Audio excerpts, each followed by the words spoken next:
For advertisement, call 8125893028. Our Gmail maxtvtelugu@gmail.com. ఇప్పుడు మీరు అన్నదానికి ఒకటి నేను అడుగుతానైతే, ఇప్పుడు మీరు వచ్చేమో శివుడు గొప్ప అంటారు. నేను అనలేదే గొప్ప అని. అంటే శివుడినే పూజించాలి, అతను ఒళ్ళంతా బంగారం వేసుకున్నా మరి శివుడిని పూజించాలి అనలేదు కదా. మరి ఏమన్నారు? Rewind and take it. మరి ఏమన్నారు? శివుడిని పూజించాలి అని అనలేదు. అహం లేని వాడిని పూజించడంలో తప్పేముంది అని అన్న. అహం గరళాన్ని గొంతులో పెట్టుకున్నవాడు ఏ ఆశతో, మరి గరళాన్ని గొంతులో పెట్టుకున్నవాడు శివుడే కదండి. మరి ఇండైరెక్ట్ గా మీరే చెప్పారు కదా, మరి ఇండైరెక్ట్ గా మీరే చెప్పారు కదా శివుడినే పూజించండి. విష్ణువుని పూజించద్దని అనలేదు ఇక్కడ. నేను విష్ణువుని పూజించకూడదు అని అనలేదు. విష్ణువు తత్వం వేరు అని అన్నాను. బాగా గుర్తుపెట్టుకోండి. బ్రహ్మ విష్ణు పరమేశ్వరులు ముగ్గురు ఒక్కటే అని శాసన గ్రంథాల్లో రాసింది. బాగా గుర్తుపెట్టుకోండి. విష్ణువుని ఎక్కడ వరకు కూడా పూజించకూడదు, విష్ణువు దేవుడు కాదు అనలేడు.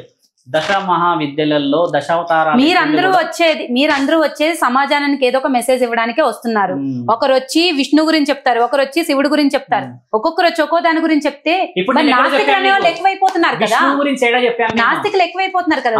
Answer my question. విష్ణు గురించి నేను ఎక్కడ చెప్పాను? విష్ణు గురించి చెప్పట్లేదు, శివుడు గురించి చెప్పారు. ఎవరో వచ్చి చెప్పాను విష్ణువుని పూజించకూడదు ఏమన్నారు? అహం లేకుండా ఉన్న వాళ్ళని పూజించండి. ఖచ్చితంగా.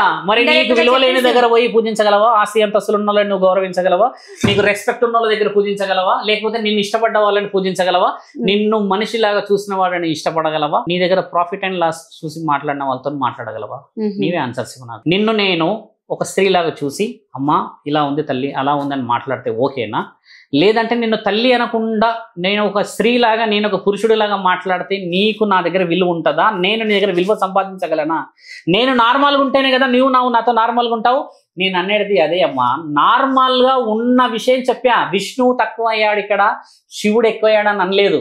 పరమాత్ముడు మీరు అఘోరాలు ఎందుకు పూజిస్తారు అన్న ఆ ప్రశ్నకి జవాబిచ్చా. గరళాన్ని గొంతులో పెట్టుకున్నవాడు అహం లేని వాడిని పూజించారా అమ్మ? వాళ్ళకి ఏ ఆశ ఉందని అఘోరాలు అయ్యారు? వాళ్ళకి శరీరం మీద ఆశ ఉండదా? వాళ్ళకి ఒళ్ళంతా విష్ణువులాగా అలంకరించుకోరా అఘోరాలు? వాళ్ళకి భార్య పిల్లలు సంసారం లేకపోతే సమాజంలో మీరు అన్నట్టుగానే తిరగాలని ఉండదా? మరి వాళ్ళకి ఏ ఆశ ఉండాలి?